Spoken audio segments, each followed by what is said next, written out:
Du besoin naît l'invention. Aujourd'hui, les chiffres et par extension, les maths. La première trace qui ait été trouvée de système de comptabilisation est le bâton d'Ishango. Cet os venant du Congo comportant systématiquement sur chacune de ses facettes 60 entailles. Ces séries systématiques de 60 permettent donc de déduire que ce n'est pas un hasard, mais bel et bien une volonté, ce qui nous permettrait donc de dater la naissance de l'addition à 20 000 ans avant Jésus-Christ.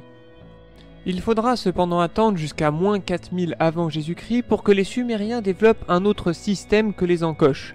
En effet, le développement des premières cités, de la vie en groupe, a nécessité de l'organisation et donc le besoin de calculer. Du besoin naît l'invention, comme toujours, et c'est ainsi qu'est mis au point un nouveau procédé de calcul autre que les encoches, basant sur de petits cônes d'argile. La modularité de ces jetons permettent non seulement d'additionner, mais également, pour la première fois, de soustraire. L'arithmétique était née. Pour ce qui était de retenir les calculs, il suffisait alors de mettre l'écaule dans une boule d'argile creuse qui était ensuite hermétiquement fermée. Le seul problème avec ce système, c'est que, une fois que la boule était fermée, on ne savait plus combien il y avait de cônes à l'intérieur. À ce moment-là, on a inventé un système qui était assez simple. Il suffisait de mettre un symbole répété autant de fois qu'il y avait de cônes à l'intérieur de cette boule. C'est à ce moment-là qu'on s'est dit « Non mais franchement, pourquoi est-ce qu'on se fait chier avec des cônes et des boules, hein? Alors qu'on pourrait directement mettre les symboles sur une tablette, hein? En argile, oh !»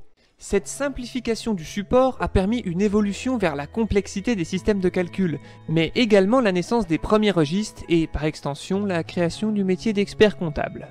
C'est à partir de là qu'en moins 3000, les Égyptiens reprennent l'affaire en transformant cet outil de calcul en outil de mesure, chose absolument indispensable pour bâtir de gigantesques monuments comme les pyramides de Gizeh. Le 1 égyptien s'appelait alors le cubit. Il était constitué de la longueur du bras d'un homme, du coude au bout des doigts, plus la largeur d'une paume. Le premier cubit servant de modèle aux autres était gardé dans un temple par des prêtres. Il était alors considéré comme sacré. En même temps, il faut dire que sans lui, toutes les mesures du pays étaient remises en cause. Je vous laisse imaginer les dangers que ça pouvait provoquer, notamment au point de vue de l'architecture.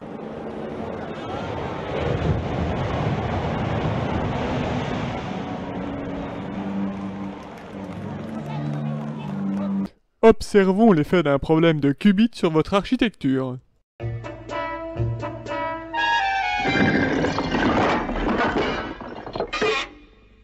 Ça, c'était de moi. Puis, il y a 2500 ans, ce sont les Grecs qui reprennent l'affaire, avec en tête de proue un mathématicien qui a tellement marqué l'histoire que tout le monde connaît encore aujourd'hui son nom, c'est Pythagore.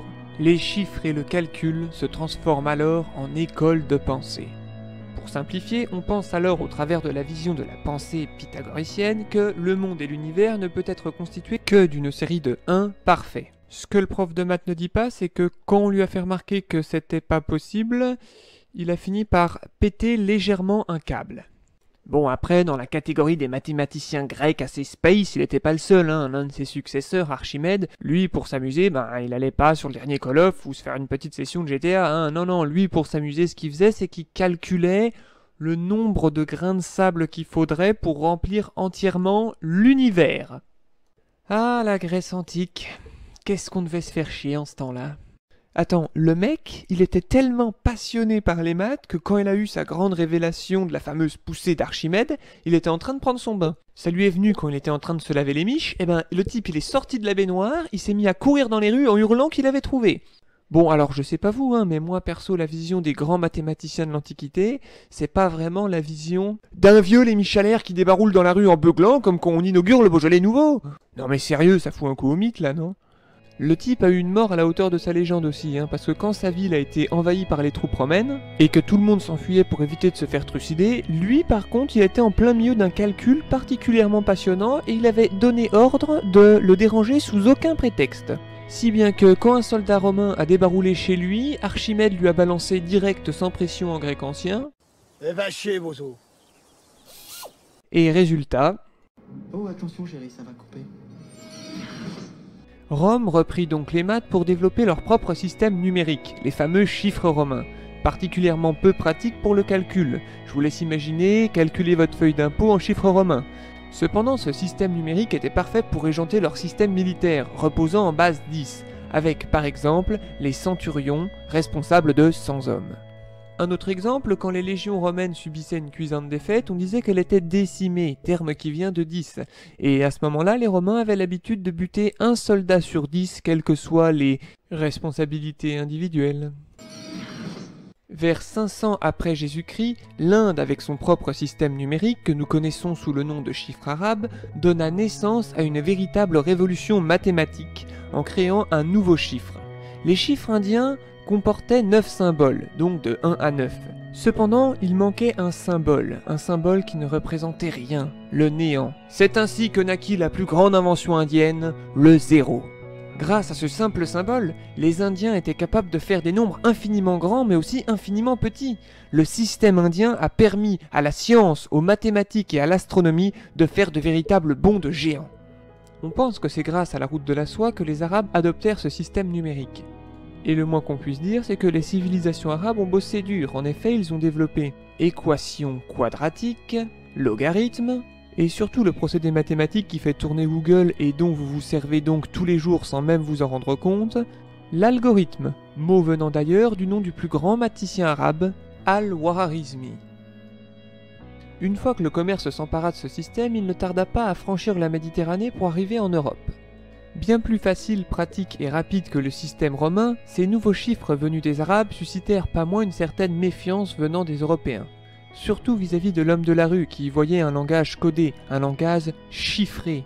D'ailleurs, le mot chiffre en français vient de l'arabe zifr, qui voulait à la base dire zéro, mais qui pour les Européens était synonyme de secret.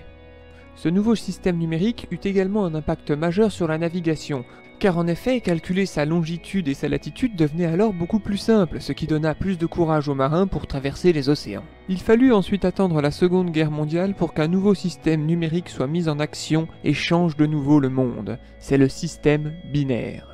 Ce système exploité au travers de l'électronique avec le premier ordinateur, Colossus. Alors là, une toute petite parenthèse par rapport à ces fameux ordinateurs-là. Ils étaient énormes et chauffaient énormément, par conséquent ils attiraient les insectes. Et quand les insectes se mettaient dans les transistors, l'ordinateur avait une certaine tendance à planter. Les informaticiens disaient alors qu'il y avait un insecte dans la machine, et en anglais, insecte, ça se dit bug. C'est pour ça qu'aujourd'hui encore, on dit un bug informatique. Tout ça pour vous dire que ce procédé mathématique qu'est le système binaire, ce système qui fait fonctionner le monde tel que nous le connaissons aujourd'hui, ce système qui fait qu'en ce moment même vous pouvez voir l'image et entendre ma voix, ce procédé mathématique dont a fini par en découler Internet, ce qui fait qu'aujourd'hui on a l'équivalent de la bibliothèque d'Alexandrie dans sa poche grâce à son smartphone, voire même plus que la bibliothèque d'Alexandrie, tout ça n'aurait pas pu être sans un simple bout d'os avec 60 entailles sur chaque côté. Ça rend humble, n'est-ce pas ? Je vais terminer cet épisode maintenant en disant que certaines personnes pensent que les mathématiques sont d'une certaine manière le langage de Dieu. Le fait est que les mathématiques ont permis de décrypter l'architecture de la nature au travers de la géométrie fractale. Je vous laisse donc regarder ces quelques exemples de géométrie fractale et vous dis à bientôt pour une nouvelle invention, si vous le voulez bien.